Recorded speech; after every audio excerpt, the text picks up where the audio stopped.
International Podcast Day is September 30th, and you can help spread the word. You may be asking, what can I do to get involved? It's pretty simple. Head over to internationalpodcastday.com and check the suggestions. Then use hashtag International Podcast Day to join the conversation. You can reach out and connect with other podcasters, listeners, and your favorite podcast hosts. Remember September 30th, International Podcast Day, a day-long celebration of the power of podcasts. On episode 417 of The Waves of Tech, Stratolaunch vehicle, SpaceX passenger flight to the moon, Facebook removes body cam footage, and the European Union approves a controversial directive. The Waves of Tech is powered by modernlife.network, modern issues, modern discussions. Well, Steve, welcome in. How's it going today? I'm actually doing very well for a Monday. Here in just a couple minutes, Monday Night Football kicks off. If you're interested in that, your Jags did some damage on the Patriots yesterday, Dave. I don't know if you saw that, but it was very interesting. But when it comes to technology, I mean, here we go again. You and I have been really busy getting International Podcast Day ready, but don't hold up the tech. You know, it's what we do and it's what we talk about. Although I will say, Dave, that this will be the last show until International Podcast Day is completed. So the next show would be, October 1st? Yeah, October 1st. No, October 1st, we're taking a break because that's the day after. We'll be October 8th. So we're going to take next week off and the 1st.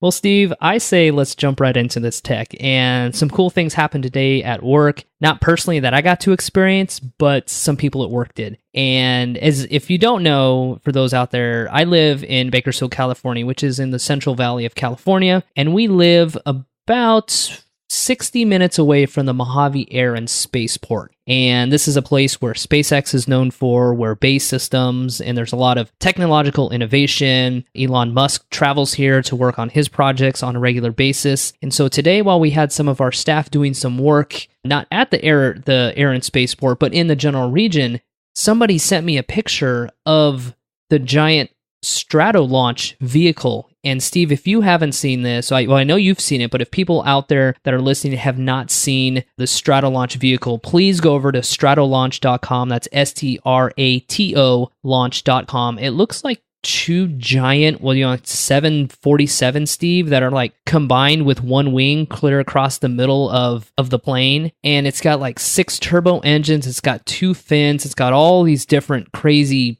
design, Steve, and it's absolutely incredible. And they actually sent me a picture as they were driving by the Mojave Air and Spaceport. Because this thing is so massive, it takes up the entire runway, that they were able to get some pictures from their vehicle. And so it had been a while since we had actually talked about this. So the cool part, head over to that website. The one unique thing, Steve, I found about this website right off the bat is you actually have to scroll up to navigate through the website. We traditionally, of course, scroll down to find information, but you scroll up, and it's cool, Steve, because it simulates your movement from Earth to space. And they say space is closer than you think. You can watch the video and you scroll up, you learn more about the big ideas off the ground, then you scroll a little bit up and they talk about the launch and the vehicles. Then as you get to the very top of the page, now you're in the stars, you're within in the atmosphere, and you can get more information about Stratolaunch. And for those of you that aren't familiar with what the vehicle is, it's actually from Paul G. Allen Company, and really what it's set to do is this is a unique air launch approach, and it's actually going to be able to deliver payloads to multiple orbits and multiple inclinations within a single flight, which of course means better access to space for some of the world's problem solvers, for those that are working in commercial airlines, those that are working within airspace and air travel. What they're really wanting to do, Steve, is want to gain insights and discover new things that the satellites can offer as far as improving the human condition, safeguarding, of course, the Earth from future generations. But, all the satellites that we throw up there, all the data that's there, we can generate that, and we can aggregate it, and we can enable advancements in areas and in what Stratolaunch is doing that's looking to improve the likes of communication, agriculture, conservation, navigation, and ecology. And Steve, I definitely want to encourage every people to go to that website. It is an absolutely amazing feat that, 40 years ago we were launching to the moon, and now we're launching these mega, ultra satellite payload facility or vehicles into space, and it's all being done by private corporations. Everything else has usually been done by NASA and the United States federal government. But it's cool because there are so many different launch vehicles out there. I think they have 6 or 7 different ones. This is Strato, and so this is a little bit different than anything else that you've probably ever seen in your life. So I definitely encourage people to go out there. But Steve, it was just pretty crazy for a couple people here in my office to sit back and be like, Dave, guess what I saw today? And it was so great that they were able to come and share these stories and share the pictures that they captured. It is really amazing. And for those that have not seen this specific aircraft, it really looks like an airplane that's been genetically altered just because of the way it's joined and how it looks and everything. The Mojave Airport, which for me is, I could throw a rock over there, is quite a unique place. It's usually pretty quiet out there unless some of these big events are going on. With a lot of what they're doing, and more and more space development and companies, privatized companies, are actually out there at the Mojave Airport doing testing and design and those kinds of things. It was unfortunate that 4 years ago, Spaceship Two from Virgin Galactic crashed there, killing one, which happened to be a resident of my community. So it is a very dangerous place. And anytime we talk about being in the air, going into space, wherever the case may be, we have to be cognizant of what those factors are. It's actually kind of cool that, because the Mojave Airport, you were saying they were just driving along, be able to get a picture, is actually kind of open. There's no big steel gates and all that kind of stuff to prohibit, coming in. I mean, certainly to get into facilities and the airport ramp and things like that. But to be able to just drive around the place, you can. There's a lot of aircraft out there, to include some airline aircraft that are, going to the boneyard. But it's really cool when you can see something like this and just think about how man has used technology and their ingenuity to develop and scale and produce vehicles like this that not many years ago, certainly we thought was science fiction. And you sent me an email with the picture today, and I went, oh yeah, I bet we're going to be talking about this tonight, because it's cool. And, to have a glimpse of future in today's present is really cool. You're right. It's very sci-fi. You look at it, you're like, there's no way that this is something that we're doing in 2018, because it seems like 5 years ago, like you mentioned with SpaceX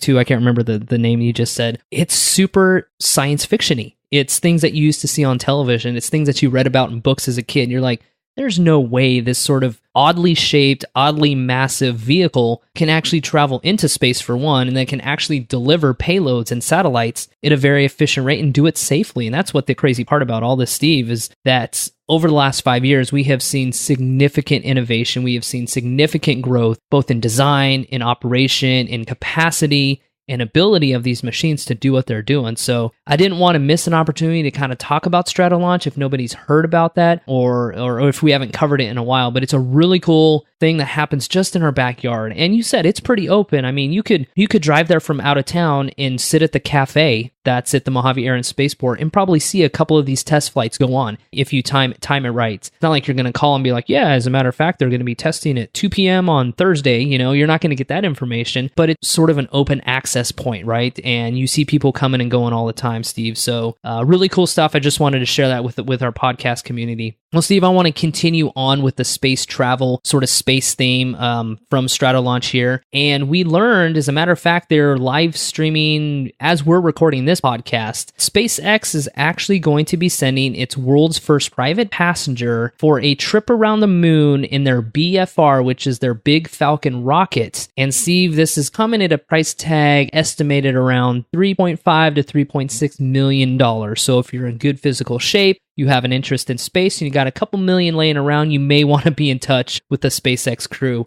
Steve, if people haven't out there have seen what SpaceX BFR, the rockets, we'll have a link in the show notes where the rocket, what it hopes to do is enable trips, of course, around the world, around the moon, and eventually they want to go to Mars and back. And the actual flight test hasn't, they've been working on it, but they've identified somebody who is going to be that first person. And their live stream was going to talk about some of the details about like who is going, why are they going, and we're going to have to catch catch up on that. But I think it's really cool, Steve. It's a big step forward that is enabling access for what SpaceX is saying, the everyday people who dream of traveling to space. I would still caveat that by everyday people that have XYZ that I just talked about, lots of millions of dollars, a good connection within the SpaceX community. But it's pretty interesting, Steve. SpaceX is living up to their promise of providing space travel to the everyday person, to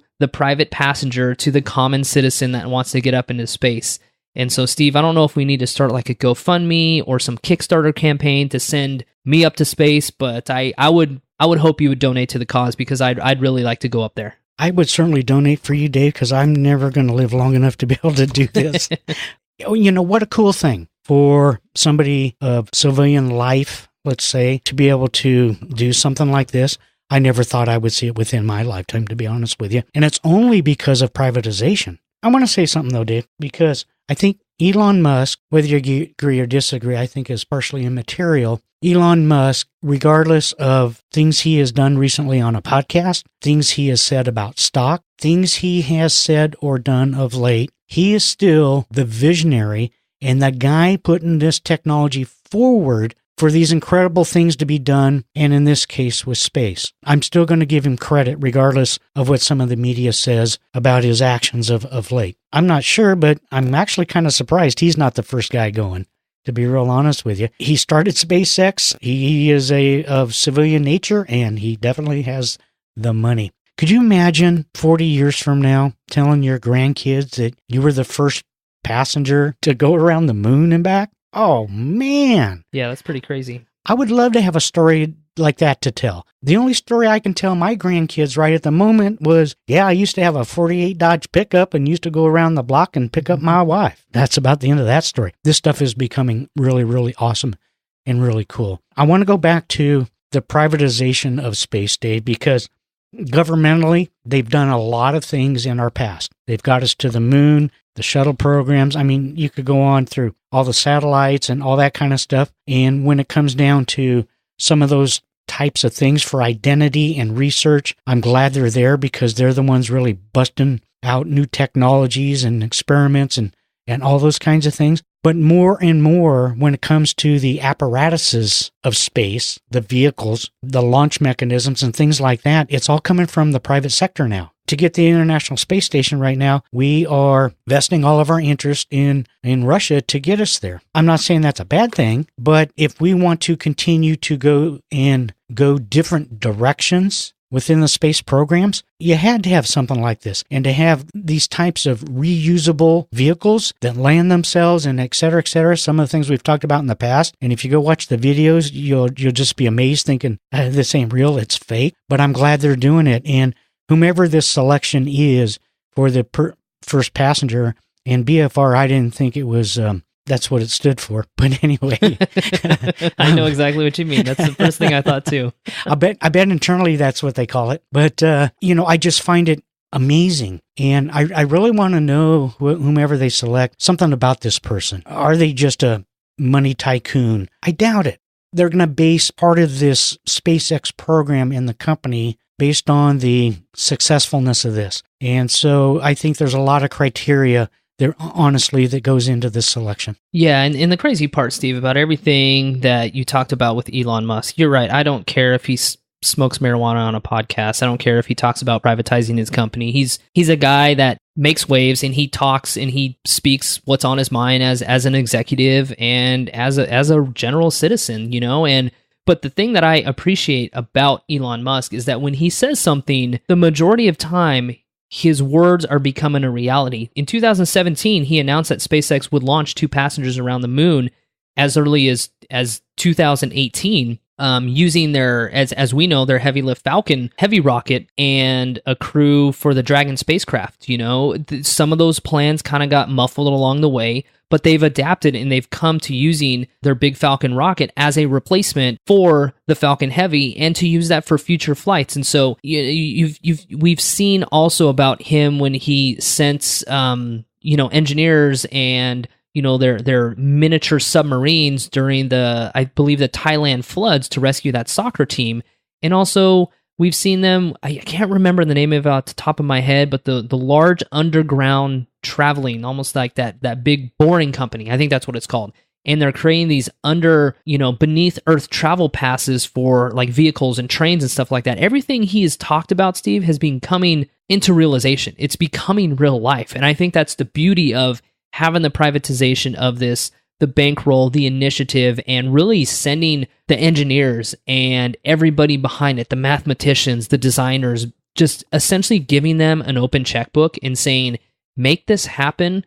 I'm going to find a way to fund it, and working with federal agencies to make it happen. And that's the pretty incredible thing is that, year after year, statement after statement, these things are becoming real life, and then when you just sit back and say, yeah, somebody's going to go into space eventually who isn't an astronaut, whoever. And we kind of just said, yeah, it's probably not going to happen. And it has, and that's an absolute incredible feat, Steve. And you mentioned about you thought maybe Elon Musk should be the first guy. I'm not convinced that he hasn't been up to space already and nobody knows about it. SpaceX is a very tight-lipped company, right? They do very little with as far as leaking of information. We never even saw renderings of the big Falcon rocket until Thursday of last week. And this thing has been going on for easily a couple years. And so it caught everybody off surprise. So Steve, I wouldn't be surprised if he's gone into space a couple times and no one really knows about it. It's very interesting what you just said. So is it possible that he is actually the Tesla rocket man or whatever it was called? Starman. Oh, yeah. Right? You never know. I wonder if that was him.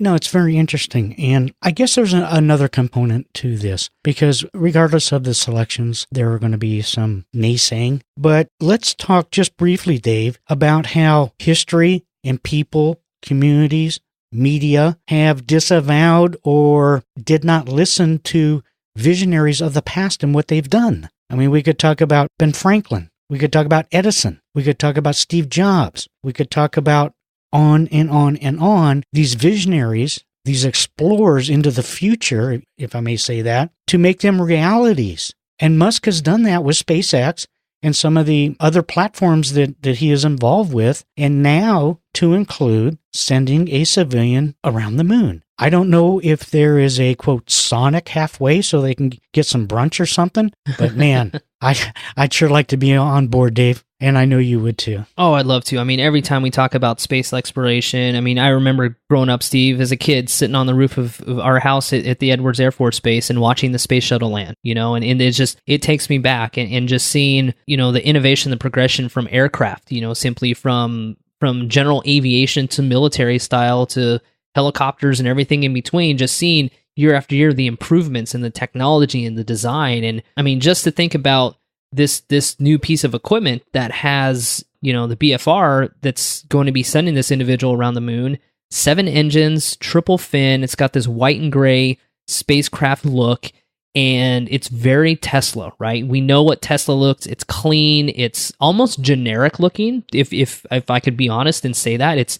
There's not much contour. There's not much detail. It's just, a Tesla when you see it, and you also know a SpaceX piece of equipment when you see it. So it's really got a really strong brand and look and feel to it. I'm really interested, Steve, to learn more about the Passenger, about the launch, when it's going to be happening. And again, Steve, so many things have been done under our nose. This thing has been being built over the last couple of years in a warehouse in Hawthorne, California, which isn't too far from us.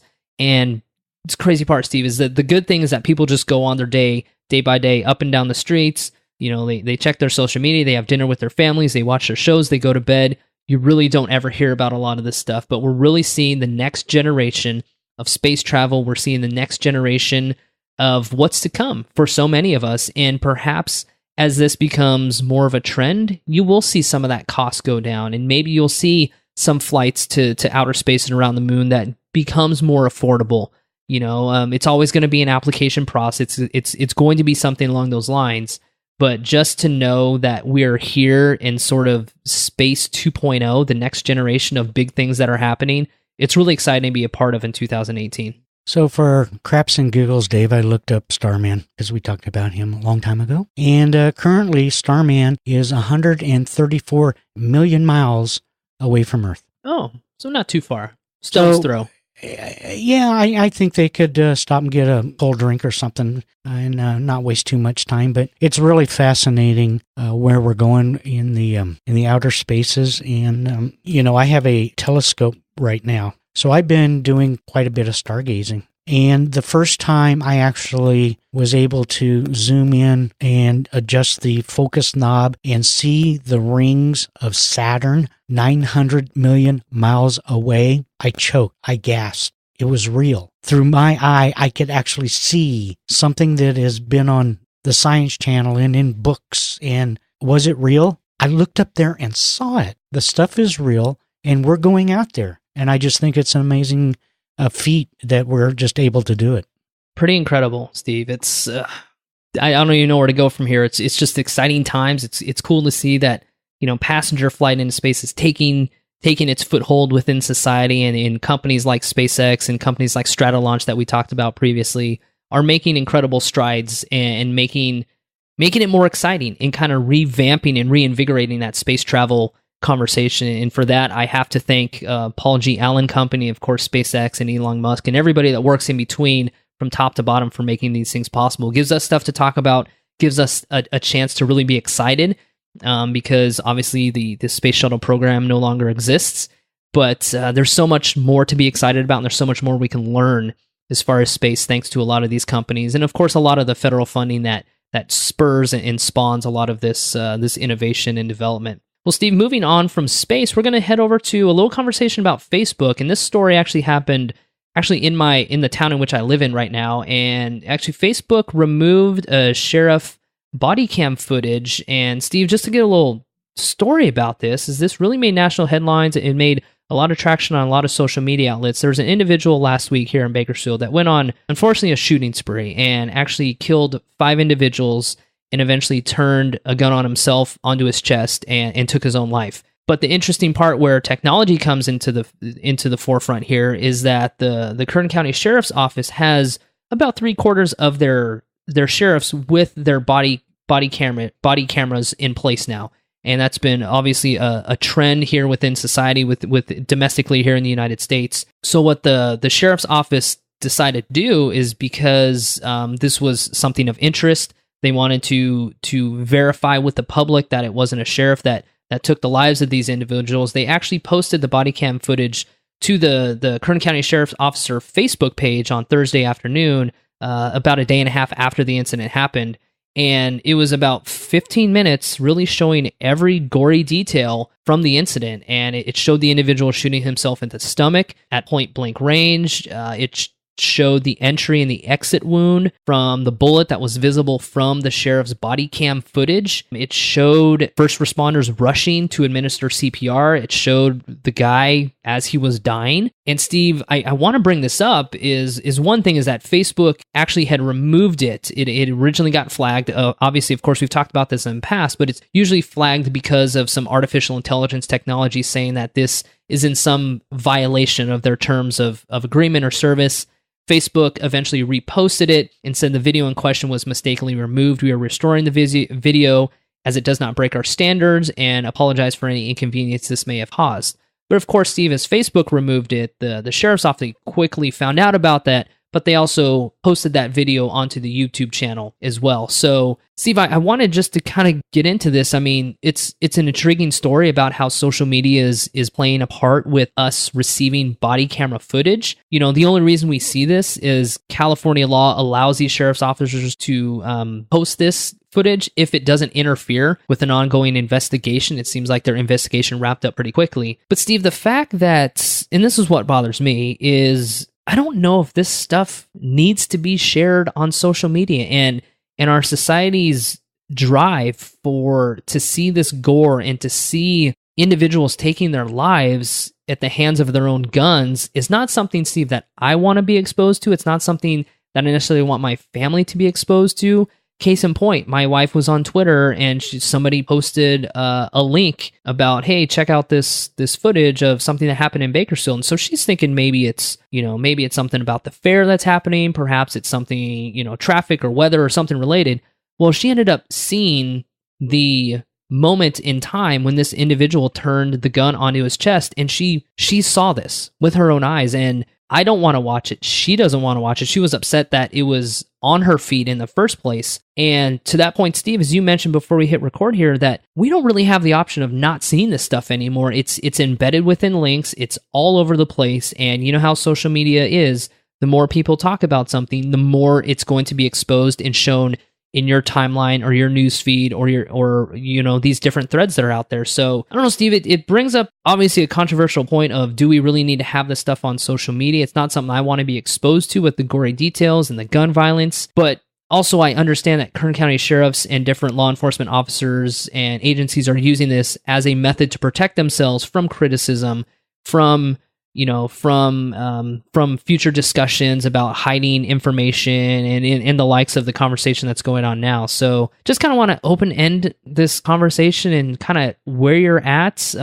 You could disagree, agree with me. It's just, these are things that I'm not comfortable watching on a personal level. So to see them on social media and people commenting and sharing upon multiple times is just something I personally am not comfortable with in general. I'm afraid in today's world, there's a differential in a couple different areas. One being because of the internet, because of social media, as you alluded to. This stuff, not necessarily, I would say, viral, but if you live within a city or whatever and something takes place, the talk, the hype is more relevant, and media platforms are going to want to push this information to you, regardless of its content. Eyes make money, I'm sorry. And that's very unfortunate. With my business, Dave, I take care of one police department. And when I'm in there working, a lot of times they're putting their guns or tasers in their belts and getting ready and putting on their flak jackets. And of course, they have their body cameras. And I have had conversations with the sergeant there before. And I've asked him, how do you feel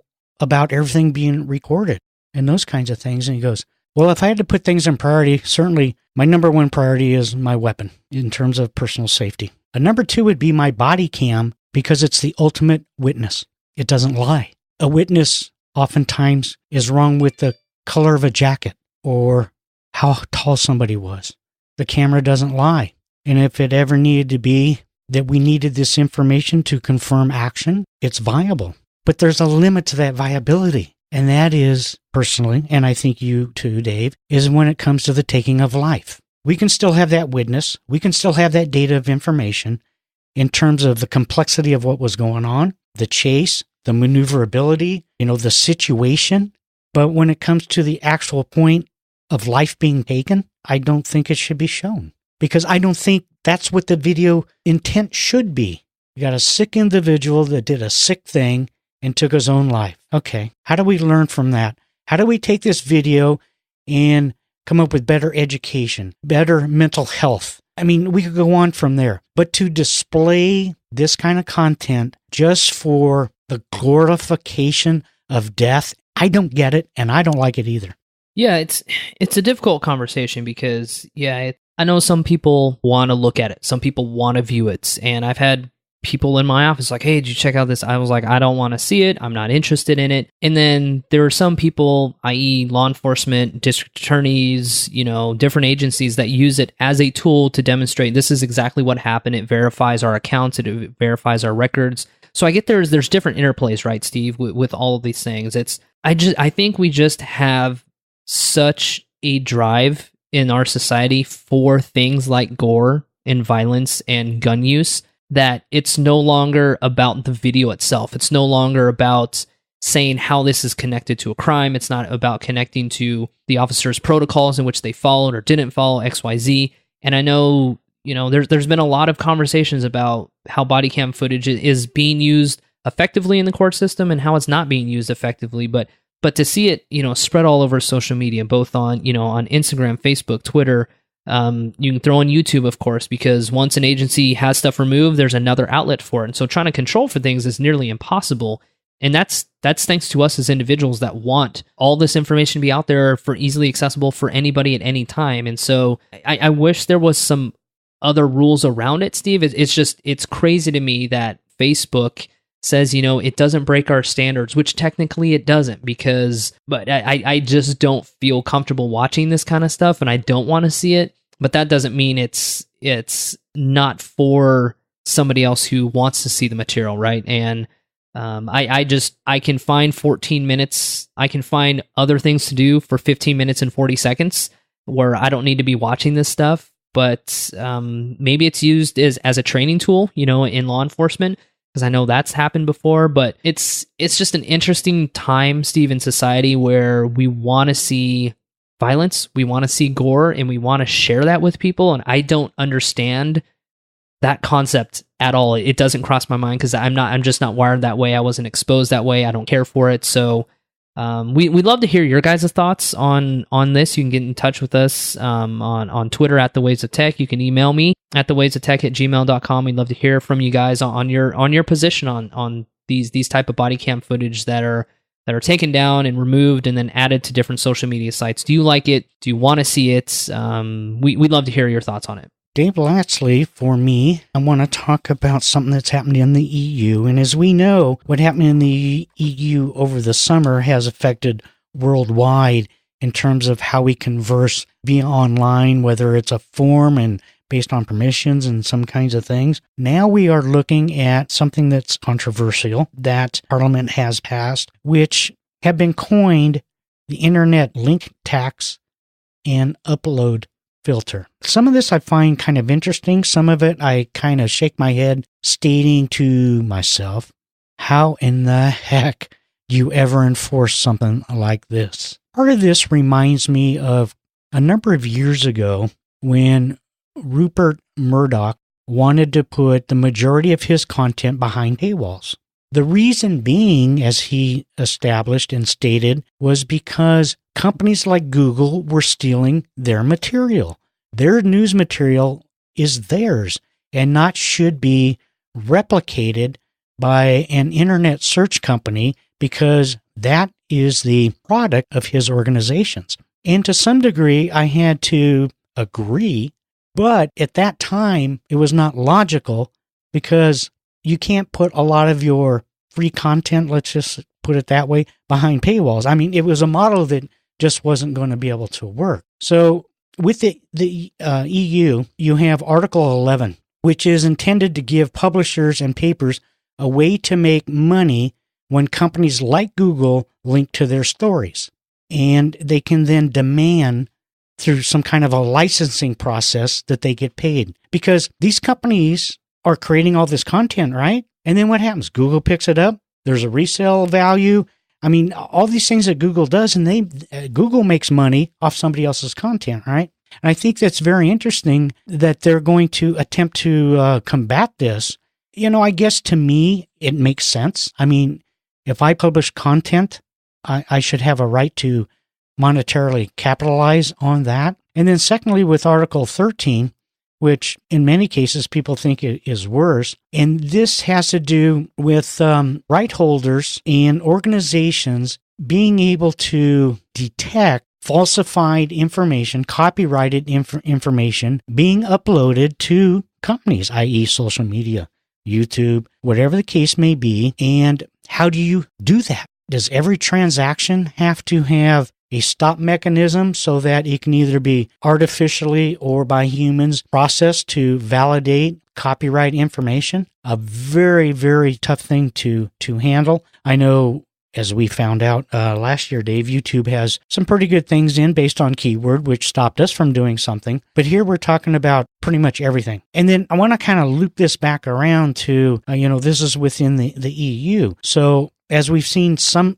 other things in various other countries, when those kinds of absorptions of laws take effect, in today's world, they pretty much kind of start trickling out and go worldwide as things pick up because it becomes the norm. And how do you manage all these complex issues from multiple kinds of or different states, different countries? I think we're going to hear a lot more about this one coming up. It actually doesn't become final resolution until January of 19. But Dave, these are some complicated things that I can agree and I can disagree to some of the contextual things related to these articles. But overall, we keep seeing these wedges get driven. Everybody says, no, the internet should be free and open. We go back over here and we see more and more things get chiseled out. And it's just back and forth, and I don't know where it ends. Yeah, this is a very difficult topic to sort of analyze and think about, Steve, because it is a global impact that's going to be happening here. I mean, you have obviously in every case, in every regulatory, item that's out there within rules, that there's two sides to every story, right? There's a lot of people saying, hey, this is going to be a really good sign for creative industries in Europe. It's going to protect their assets. It's going to give them credit. It's going to give them some sort of revenue.